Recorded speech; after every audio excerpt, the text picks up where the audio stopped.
Hi guys. So we are at Topolino's Terrace. Okay, we have ordered. There are some changes now. If you go to see my review over here from it, if you take a look at that, there's some things that have changed. Last time we were able to get the escargot. We've been told they are now par-baked with the bread on it, so we can't get it. I'm really disappointed because that was awesome before. They have, she is getting gnocchi, which you won't see because it's not gluten-free, so we're just not going to put it in. But she's getting the ricotta, and she's getting it with the bread separated so that I can actually try some as well. Then I am getting, so I've gotten the sole, and again, check the review from the last time. They can modify it gluten-free even though it's not marked. It's phenomenal. I tried to get the beef cheeks, and the flour is in the liquid for that, so the braising liquid, so I can't do that. I was hoping to, I don't want to do the sole again because I've had it. I could do the filet, but that is the most expensive entree on the menu. And I would have done that, but they did have scallops, and Arlene really loves scallops, so we're going to get the scallops because that one's okay for me. We are both getting drinks. She is getting the pomegranate paradiso, and I am getting the passion fruit whiskey sour because Irish whiskey may be something hard to come by soon. We don't know. That being said, so we're going to give this a try. See, what did you see? Did I miss anything else? I probably could have gotten the Brussels sprouts with everything else missing now. We're going to probably get a dessert too, but I think that's everything we've ordered. Does that sound right? Yep. Okay, cool. So as food starts coming out, we'll let you know. We'll show you all about it. Woo. I will say they didn't offer a chef consult. They went through what was available. Normally, you can ask and they'll do that. I didn't ask, but they didn't offer either. Which, when you get to a top-of-the-line restaurant like that, you kind of hope they do. And the fact that some of the recipes have changed, obviously preparation's going to change, but I will admit to being a little disappointed. Arlene really wanted to try the escargot, but she's never had it before, and these would have been really good ones for her to try, but she's not going to risk an entire platter, with like a $20 appetizer if she doesn't know if she's going to like it. So we're not getting it at all. That's unfortunate. But yeah, so we're going to sit back and we're going to talk about life and be back when the food gets here. Okay. So they fill this up really high. Yes, she's got the pomegranate paradiso picture, which will go right here. Oh, that's good. You like that? Yeah. Awesome. It's a vodka-based drink, I believe. There's pomegranate lemon juice and something else, and I'll have to go find a picture online. And it has a piece of pineapple. Pineapple juice. That was the other thing that was in there. And it's pomegranate can sometimes be like a dry drink. Yeah. I'm going to bring this in so they can hear you a little better. I'm sorry. It doesn't have that dry pomegranate thing that goes with it sometimes. Yeah. The bitter after kind of. It has a tart, like a lemon aftertaste. Okay. So it's really good, and it doesn't have that weird pomegranate. Then unless you really love pomegranate, that you would like. Gotcha. Right. Okay. So it's a really good mix. May I try? Absolutely. All right. I am now trying.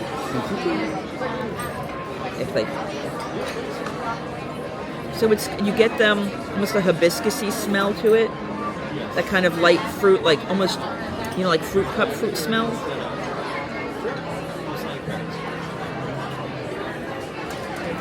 Now for me, I do get that pomegranate flavor, but it is well masked with pineapple at the end. Oh, you get the flavor, but you don't get that dry thing in the back of your throat from pomegranate. It actually hits me. It just the tiniest bit. But it's not bad. It's not heavy. Oh, I know what I'm tasting. It's the fig vodka. That's the flavor I'm getting that to me is an odd, not placement, an odd pairing. It's not bad. But that's not a drink that I would have been happy with. I'm glad she is thrilled with it because everyone's palate is different and that it's nice. It's not something I would repeat, but I have the feeling you would. I would. Yeah. All right, so now we're going to try the passion fruit whiskey sour. Get the guava flavor off the top of it.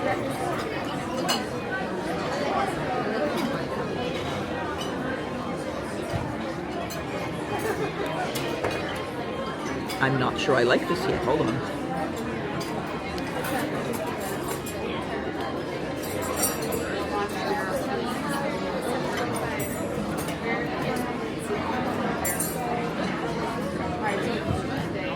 the whiskey almost has a caramelly. So you get it at the beginning, and then you get it back here at the end. And in the middle, you get the lemon, you get the passion fruit. I'm not sure it all goes together. It's not bad. I'll drink it. It's fine, but it's not something I think I'd repeat. Go ahead and take a try.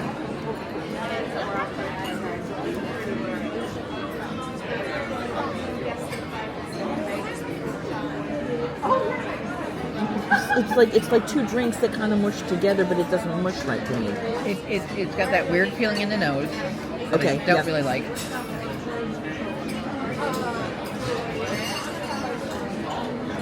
I'm not getting any distinct flavors. It's kind of a mush. Mm-hmm. Yeah, I'm not impressed. But you see what I'm talking about. You get that hint of whiskey, and then lemon in the middle, and then something back here at the end. You're not really getting the guava was supposed to be in the passion fruit. Passion fruit. Not really getting a passion fruit taste. You smell it though. If you smell the drink, you get a lot of it in the smell. Yeah, but you don't taste it at all. No. It's too much on the whiskey side and not.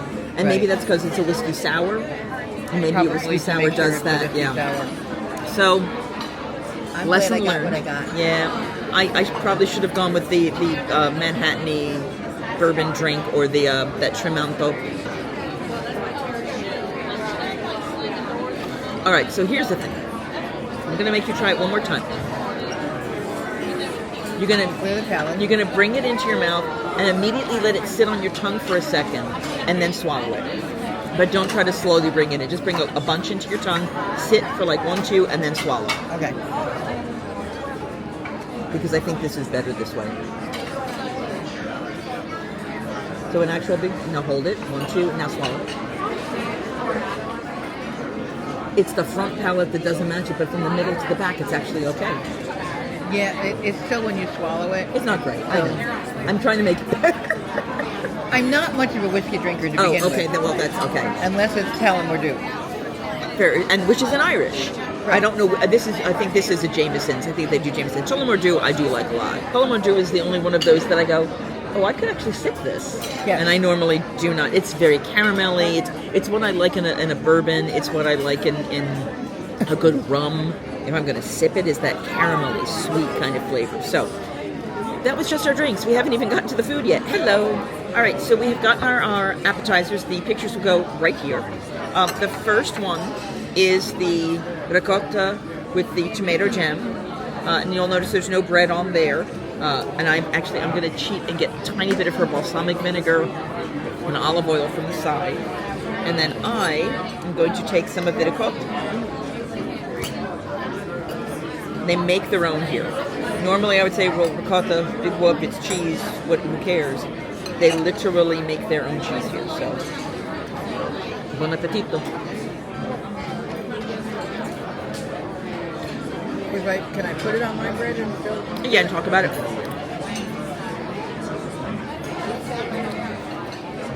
There's this salty sweetness to it. I'm trying to figure out if it's the cheese. It's like the world's best cottage cheese, and it's not sour. And the tomato jam, I think, is what's giving it the extra flavor I was talking about. Enjoying the flavors. Good, thank you. Excellent. Think of that salty sour that you get with a really good tomato sauce. And then cheese is almost like a deconstructed lasagna. It's really nice. All right, here, let's get her opinion. It is like a very smooth cottage cheese in consistency, but it has that more mild ricotta taste. It is amazing. Putting it on with the tomato and on the regular bread, and I don't know how it is on that bread. No. It is kind of like having a cold pizza. Yeah. Only not like a pizza we've ever had here in the country. It's like a really, really, really good pizza. It's like what pizza should be. Yeah. It's really good. Okay. So now I'm just doing their olive oil, and they have top of the line olive oils, but we're going to do olive oil with bread. So, okay. So, there's a buttering. This is actually a very nice olive oil because you don't get the grassiness on it. You don't get the bitter on the edge. It is gentle and lovely. And just because I love butter anyway, I'm going to do a little butter on the bread as well because why not? It's butter. So they normally will not give you butter. You have to ask for it, but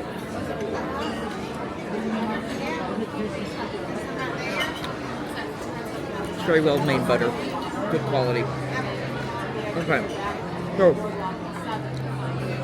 the second thing that we got is the beet salad with the panna cottas, and I'm trying to remember, goat cheese panna cottas, picture of which goes right here.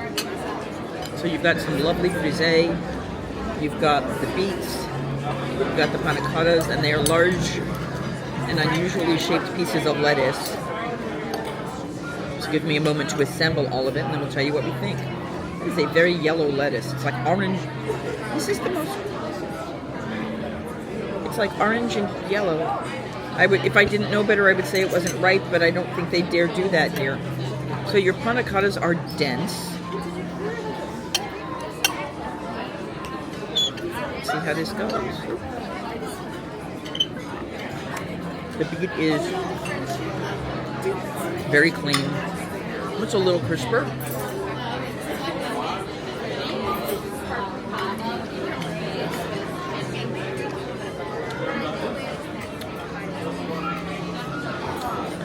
The grains are very bitter.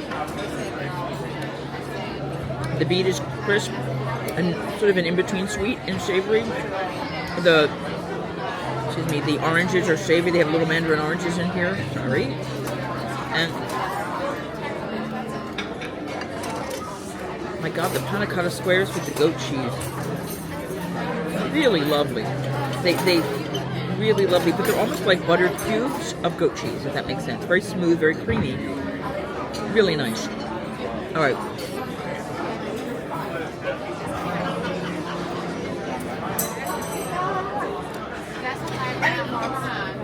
I'm not sure what I'm tasting, but it tastes almost like anisette. Anisette? Or Oh. I didn't see any fennel, but maybe there is. Fennel, yeah, that would be it. Yeah. I don't see any fennel, but that doesn't mean that that's not what's in here. Like it might be in the dressing. Maybe that's what I'm picking up. To me, the dressing is almost non-existent. It's like beet juice. If that makes sense. There's a touch of that fennel, almost licorice. Oh, it might have been the radish. Oh, I didn't have the radish the first bite. It was just on the lettuce. Okay. I'm not picking that up, but that doesn't mean it's not there. It's good. I'm not sure I would go out of my way for it. Right. However, I would go out of my way for the goat cheese. Wasn't that amazing? Yes, the goat cheese was amazing.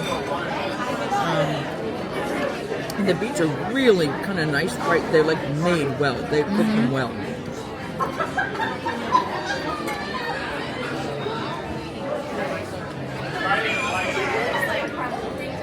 They're just the right consistency. Mm-hmm. You know how sometimes beets can be like mushy or too crunchy? Mm-hmm. These are perfect. They really are. But there's a definite, I guess it's fennel, that It's a very bitter green. The frisee is bitter, and that stuff is kind of bitter. I'm not getting it on this lettuce. This is the culprit.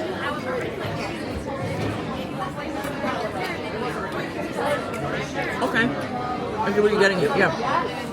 It's very, very light, but yeah. And I don't hate it, but it's not Yeah. unexpected. It is. It's a little bit unexpected. It's a very bitter salad, so if you are not one for bitter greens, you're not going to like it. But the beets are phenomenal. The goat cheese pieces are really, really lovely. I don't know that I go rushing out to get it again, but I'm not sad that this is what I've gotten. Okay. I'll tell you when the next course gets here.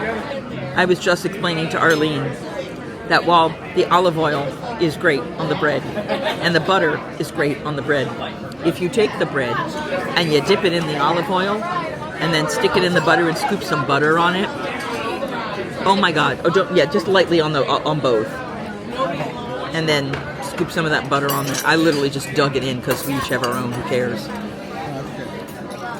And I like to pretend I'm a lady. yeah, I don't care. And now she's gonna try it. Told you, I like to pretend I'm a lady. Yeah. I want to see if I'm as right as I think I am.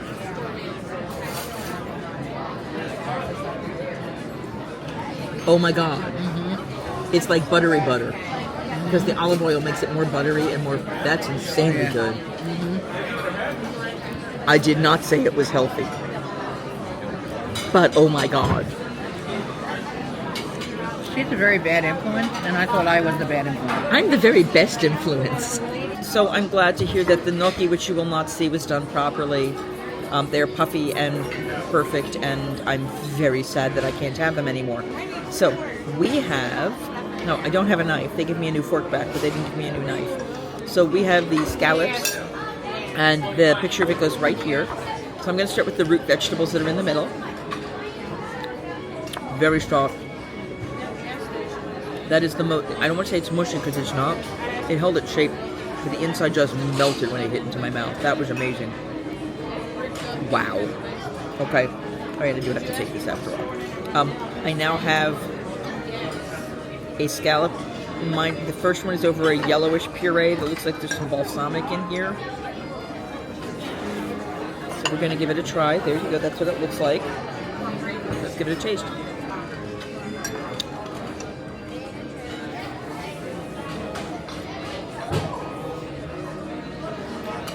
Today's scallops were crap compared to this. I think it's an apple chutney or something on the top. The sweetness in it is so nice.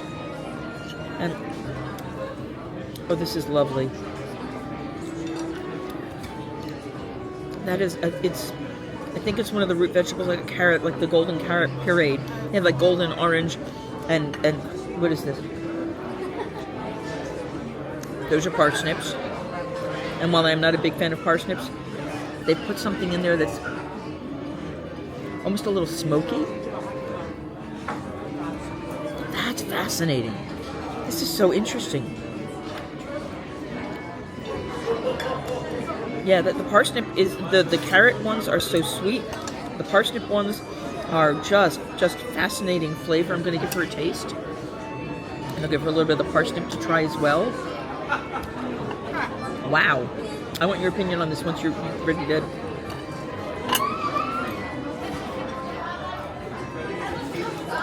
I'm going to start out with, I like parsnips. Yeah, oh yeah. I make parsnips a lot because when I'm watching what I'm supposed to be eating, I can eat parsnips when I'm not supposed to eat potatoes. Ooh. Uh-huh. I now need to figure out how to make these. This is amazing. And I want to live in them. Yep. No, that is amazing. Now try the scallop with the carrot. And the scallop looks perfect. Uh-huh. Yeah, the scallops are the one were really good today at Epcot. But they all want to be this. Right. It doesn't have the same kind of cook. They can't spend the time. These are really, really, they're just the right consistency. They're just the right cook. Not overcooked, not undercooked. They don't have that weird in the middle that sometimes the ones on the first day, some of them had that weird in the middle. Today at Epcot, they didn't as much, but these are perfect. Yeah, these are amazing. Yeah, this is amazing. I almost wish I had ordered that, except lamb. Yeah, no, get your lamb, because that's amazing. All right. They had one very, very thin piece that I thought was just a thin piece of parsnip. No, it was a thin, deep-fried, crispy parsnip. Oh my. I was a little leery about getting this. Oh, there's one more here. Let me give her a tiny piece of this. It's like the thinnest parsnip. Like a parsnip chip. Yeah, isn't that good? Can we get a bag of these? I wish. I don't think so. Can we have a bag of these, please? No, I don't think so. No bags. Yeah, this is lovely. And I asked the waiter for a pairing, and he recommended Sancerre. See, this to me is fruit. The smell is fruit forward. Oh, he's right. No, it's not sweet when you get... It still has a good fruit flavor to it. You might like this. Very light. It will be very dry for you, but it's not bad. Well, I used to like dry wine.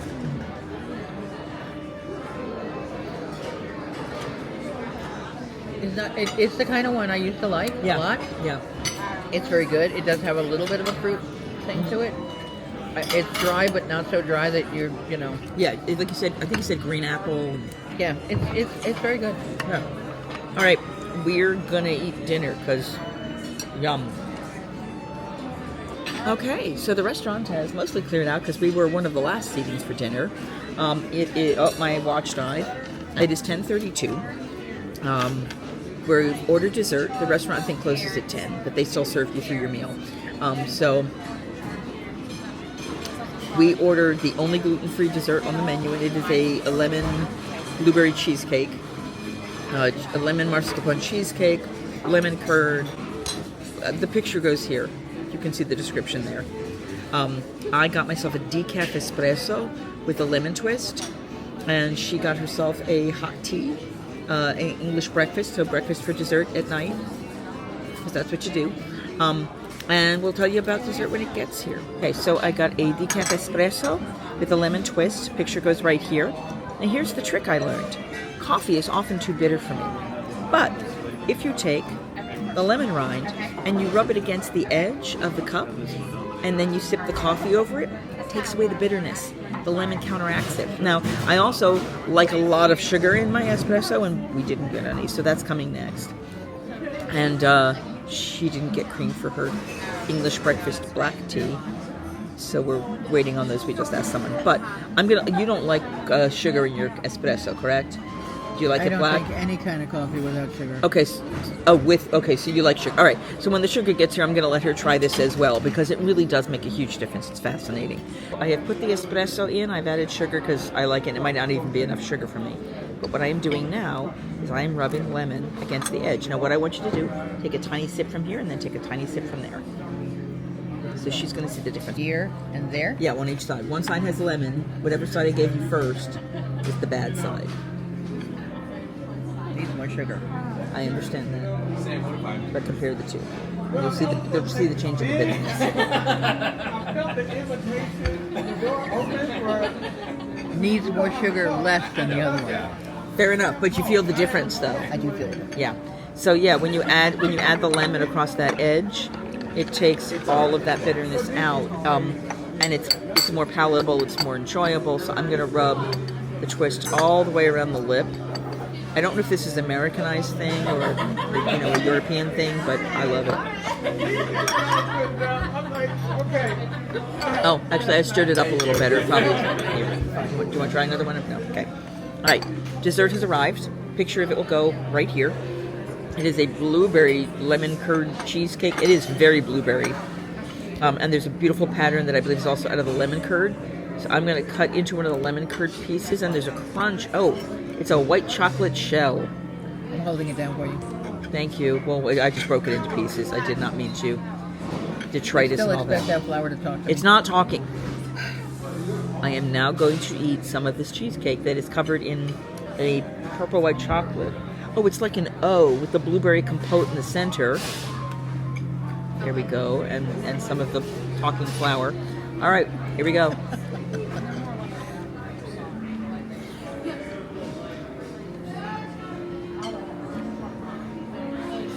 Lemon curd is the predominant flavor, which I am not upset about. Very lemon mascarpone. The purple stuff, I believe, is the white chocolate, so it just kind of melts. It's more for a look. And the blueberry flavor in the middle, and that lemon curd is, oh, that's nice. And let me see what this is. It's more lemon curd. The dessert is, the whole decoration is made out of lemon curd. I'm so happy. Okay, so you're looking at the menu right now. The total, everything together, not including tip, is $198, basically, $197.86. For me, you got the espresso, the 2 drinks, the cheesecake, the scallops, and then the salad. And then she had the tea, the gnocchi, the paradiso drink, and the ricotta. I mean, honestly, for this kind of a high-scale menu, with 3 drinks, appetizers, entrees. Now her entree was actually an appetizer, but that's fine. Now, On top of that, not including the alcohol, but on the entrees, you will get a 10% discount as annual pass holders. So that's something nice that you can add on as well. There you have it. So if this has helped you figure out how to eat gluten-free when you're hanging around and you want to go upscale at Disney, please give this a thumbs up. Like, share, subscribe, all the good stuff, none of the bad stuff. And don't forget that I don't have a tagline. Singing hey ho, a maiden's life, 1, 2, 3. Hey ho, a maiden's life, won't you drink with me?